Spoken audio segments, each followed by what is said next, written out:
Assalamu alaikum warahmatullahi wabarakatuh. Bandiraɓe fulɓe wondaɓe nder jaygol Pulaku TV, mi salmini on kala ngol nder duniyaru fu. Ɗum derɗirawo moɗon Adamu Haruna. Hande mi waddani en application fere dede ɗum ɗo tindina, miɗo yi'a ɗum bojji himɓe ɗuɗɓe, ko an ɗum waranayima a andana ɗum, hande ɗo a anda ɗum heɓa taskito a rena hore maɗa. Ɗon application fere dede je himɓe fere gatta qirqiro fewre. Jotta kam misalu ko non non gewtida be goɗɗo fere on keɓa probléme hakkunde maɗa be mako ni, sai o hosa jotta kam o qirqiro o waɗa application fere o warta o waɗa nda ɗum photo maɗa, ɗum inde maɗa, ɗum WhatsApp jotta kam o holla nda dede ko gewtuduɗon, nda ko mbiɗamo, nda ko o wima, o yerɓa bindi a wimo kaza, o wima kaza ko nandi be majum ni, o windan be hore mako ko mari haje. O wawan o hosa photoji dede ɗi o mari haje, photoji ko dede nyidduɗi ko vidéoji, o wi'a nda ɗum an yerɓanimo ɗi. Yawa ɗuɗɓe nder moɗon woɓɓe bolwaniyam mbiyam non may ɗo ɗum waɗi, ɓe anda dede no ka waɗiri. Goɗɗo fere non may ɗo to waɗi bo yiɓe mbi nda ko wane waɗi, o tabbitina nda ɗum ɗon photo mako, ɗum kuje ɗo mako, inde mako windi, nden bo nda bindi ɗum WhatsApp ɗum fu ɗum windi. Ayi wala ko goɗɗo hatta goɗɗo jaɓa. To kanjum may joni ɗo kala na ko goɗɗo yi ha duniyaru fu, na ko yi fu jaɓata. Yawwa ngam application ji ɗon fere fere sanjoji kala ko anduɗon fu. Yawwa ngam ko a anda ɗum heɓa taskito, min ɗon andina, min tindina nda no ɗum warete. Yawwa min tindinayi minon bo ngam an a yaha a waɗana goɗɗo ba, min tindunu on heɓa a anda e ɗum waɗe, a taskito hore maɗa, a rena hore maɗa, a anda dede himɓe ɓe gewtiditta, ko da ɗum waɗanima a andi nane ma e ɗum waɗe non. Nonnon ko ayi bo goɗɗo waɗanama a yawata yerdago, a wi'a ashe goɗɗo ɗo ɗum goɗɗo mere, laru ko ɓe gaɗanimo ko nandi be majum. To dalila majum min gari ha min kolla en application may nda no ɗum warete. A wawan a qirqiro chat fere, wane ɗo min gewtida be mako nda no o wiyam ko nandi be majum. A wawan a ɗaɓɓito a hosa goɗɗo mawɗo ma, goɗɗo dedei andaɗo ha duniyaru, a wara a waɗa nda ɗum inde mako, ɗum photo mako, a holla nda ko min gewtidi ko nandi be majum. A waɗa tan ga a jalna sobaɓe maɗa, a holla sobaɓe ma wi'a holli wane ma be wane kaza yewtiditta, nda ko min gewtidi, nda ko yerɓuno yam ko nandi be majum. Yawwa to yake fere ɓe ɗon gaɗa ɗum ɗo dede ɗum waɗana himɓe dede ko jalnare ko fijirde ko nandi be majum. Himɓe fere bo sai gara kosa ɗum kutina ɗum ha lawol ngol handa. To dalila majum waɗi mi wi ha mi wara mi andina en lawol man ɗo. Yawwa nonnon miɗo siftinora kala yejjitunoɓe abonayi ha chaine amin fu, lara seragal jungo muɗum nyamo, yi'an bindi boɗeji ɓe ɗo vindi zabone, a abona. To a aboni ɗum ɗo a laran kugel fere banta lenguru, sai a mema dow kugel man ɗo, yam to garti hanko tatoy, sai mema ngel may ngel dow ɗo. Ɗo on hokkatama kala nde min gaɗi video min gerbi fu a wawan a lara. Nonnon to on hande on arande maɗa wargo ha chaine man ɗo bo, hande on arande maɗa yugo video ji amin, a wawan amma a lara seragal jungo maɗa nyamo, a laran bindi ɓe ɗo vindi abonné ma bo subscribe to téléphone maɗa be anglais woni, on kabda on abona. Abonugo moɗon ɗon nder ko ɓeddata sattinango min jokke, ɗum ɗo encourage amin. To min gi on ɗo abona, on gaɗa liking bo ta on gejjita seragal jungo moɗon nano on gen kolel fere waɗi ni abo kuje ɗo liking, on gaɗa liking, on mbawan yahugo les babal commentary, on bindana min commentary dede je encourage ta min, je hollata min lalle on mbatani min hakkilo ko min gatta may ɗo bo ɗo fottana ɗon, non may ɗo ɓedde encourage go min, minon bo min jaa min gaɗa ko wiɗitowago application ji fere fere min gara min ɗo gaddana on. Amman to min gi yimɓe abonata, ko on ɗo abona on lara on gatta liking, on gatta comment, non may ɗo ɗum baranayi min ɓandu. Yawwa kabde gaɗe abonné, gaɗe liking, e nden bo on partage ɗum. To aɗo lara video amin man ɗo, to ɗum fottanima a yi ɗum hunde on nafore, habdu partage. To a partage ko gal WhatsApp ko Facebook, a partage ani himɓe maɗa ko ha groupe ji, waɗan hamɓe ma ɓe tokkowa lien man ɗo, ɓe gara ɓe dara. Non may ɗo ɗum ɓedda wallitago, mi andi dede ko min gatta may ɗo ɗo seyna on, ɗuɗɓe nder moɗon ɗo mbiya min ɗum ɗo seyna on. Yawwa kabde minon bo sai on ceyna min kadi, sai en ceynidira, non may ɗo ɗum yaray kugal may yeso. Yawwa ngam may ta ɗuɗɗinana on surutu, to kemi nder video man ɗo jehen gen dede no katam misal orago.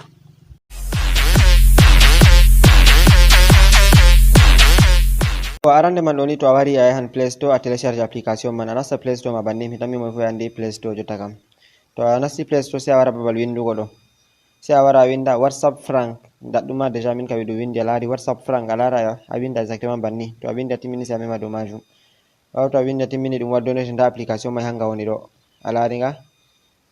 déjà min mi installé nga, an ɗum waddante ɗum holluma a installé, sai a installa nga télécharge nga. Ɓawo to a télécharge nga timmini sai a mema dow ouvre banni. Ɓawo to a memi dow ouvre ɗum waddante banni, a wawan a dasa sera ɗo, a dasa banni, na waddi ɗo sai a mema ɗo débit banni. Déjà ɗo en nder application man, jotta nda a lari ɗum waddanima alama banta WhatsApp. Jotta to a yiɗi a yaha a waɗana goɗɗo, jotta ka misalu a yaha a hosa photo goɗɗo be inde muɗum, a winda a waɗa a holla hanko on gaɗɗon ko yewtudugo, sai a wala a mema dow alama plus ɗo, haɓe holli alama plus el ɗo.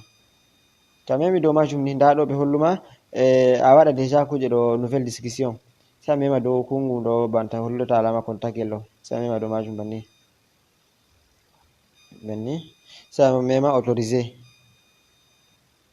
yawwa deja ɗum waddanima nda dow ɗo deja ɗum windi miɗo mi winda non de utilisateur mi wawan joni mi wara mi sufta goɗɗo o mai mo mi yiɗi mi waɗana sharri ko mi anka mi waɗa be fijo mi holla wane on mi gewtiditta jotta mi wawan mi wara mi mema dow ɗo ni babal windugo inde man ɗo ha ɓe windi utilisateur ɗo jotta to mi yiɗi mi waran mi wila ɗum banni mi itta sai mi winda inde goɗɗo mo mi yiɗi misalu e ngaɗum ɗum moye min mi yiɗi mi waɗana ɗum misalu ko Saleh Hassan sai mi winda banni Saleh Hassan banni mi windi Saleh Hassan sai mi wara ɗo ha ɓe windi kuje ɗo photo profile nda photo mi wawan mi mema dow babal photo ɗo mi yaha mi sufta photo Saleh mi waɗa masalan banni to mi rena babal photo ji am maɓɓito mi yaha mi sufta photo Saleh nda mi wawan mi wara ɗo ni mi nasta nda photo Saleh ɗo mi nasti on laari deja mi warti photo Saleh nda ɗo ha ɓe windi en ligne mi wawan mi mema en ligne holli joni mai mai mo en ligne sai mi koca ɗum ni mi wawan ɗo mi winda mi wara mi waɗa écrit il est en train d'écrit oɗo winda deja ma oɗo winda mi wawan mi waɗa capture d'écran daɗɗum ma ha deja mo windowa mi mema dow majum banni yawwa nda ɗo bo a wawan a waɗa statut jotta statut ɗi sin bindi goɗɗo windata de pottan ɗum ɗo mi yiɗa video man juuta kanjum waɗina sai to mi windi ɗum amma an to a yiɗi a windan sai a wara ɗo enregistré sai a enregistra to jotta daɗɗum ɗo nda contact Saleh Hassan a laari nda photo Saleh Hassan nda inde mako jotta to mi memanno dow majum ni mi nata ɗo ɗum publicité to ɗum waddanima sai a itta publicité man yawwa banni jotta nda ɗum ɗo mi nasti exactement ɗum WhatsApp wala ko sendidiri ɗum jotta to mi warayno ni mi yiɗi mi holla arande hanko windo no yiyam ko mi windanimo jotta mi wawan mi wara mi windani salam sai mi yerɓa ni ɗo a laari min mi turanake mo salam o laari ɗum exemple man sai jotta mi wara mi winda fayma wa alaikum salam jotta misalu hanko on windaniyam to jotta sai a turoro ɗo to a yiɗi hollugo hanko on windonoyma nda kungel ngel sai a mema ni jotta a laari nda ɗum ɗo ɗum hanko turanoyam wa alaikum salam mi wawan mi windanamo comment vas-tu sai mi yerɓira ɗo nda ɗum mi windanimo hanko o laari déjà ɗum holla bo alama hanko boy mo windowa jotta o wawai o windana mi winda jotta mi holla ni ça va très bien et toi sai mi waɗa ni jotta ɗum hanko yerbonoyam to a laari ɗo ɗum chat jotta kam mi windanimo o windaniyam alama to mi yiɗi ma mi yan mi hosa photo mi wiya nda hanko yerbonoyam photowol mai to isin lawol ngol himɓe tokkata ganna himɓe sharri jotta ɗo mi waɗan ɗo min yiɗi yerɓangomo photo na ko hanko yiɗi yerɓangoyam photo jotta misali en gaɗa hanko yiɗi yerɓangoyam photo mon nami mi mema dow ɗo ni jotta ɗum yariyam nda ɗum yariyam galeri jotta mi renai galeri mai maɓɓito mi wawan mi sufta photowol ngol mi mari haje fu to ɗum sharri mi yiɗi waɗangomo ma mi suftan mi wannamo sharri misal mi wawa mi wara mi hosa nda photowol ngol ni mi waɗa nda photowol ngol ayi hanko yerbono yamgol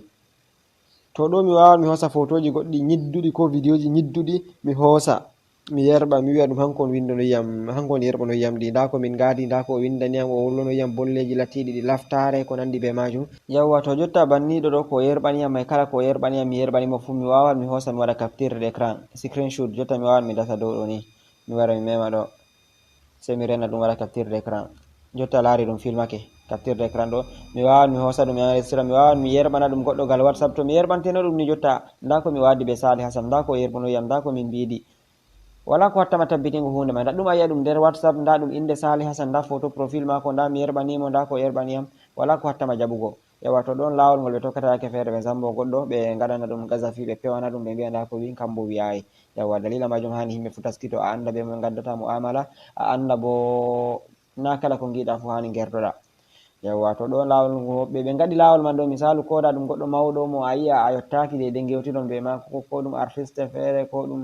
modibbojo feere ko ɗum an kam ni ça dépend de goɗɗo marɗo daraja ko footballeur en jotta kam a hosa tan a wata photo profile mako e bindi ɓe kuje ɗo inde mako jotta ka holla nda on gewtiɗa nda ko o wima nda ko mbiɗamo nda ko yerɓonoyma misalu ha yerɓonoyma be photoji mako fu to non mai ɗo a waɗan banta blague ni fijirde ko be sobiraɓe maɗa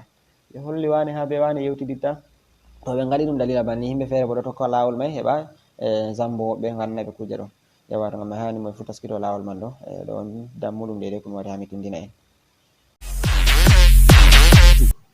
yawa bandiraɓe fulɓe mi tammi on laari lawol ngol mi tindini on dede no goɗɗo tokkoto qirqiro chatin je fewre yawa wawan waɗana ɗum goɗɗo wawan torrira ɗum goɗɗo bo ngam may sey koye mo fu hakkila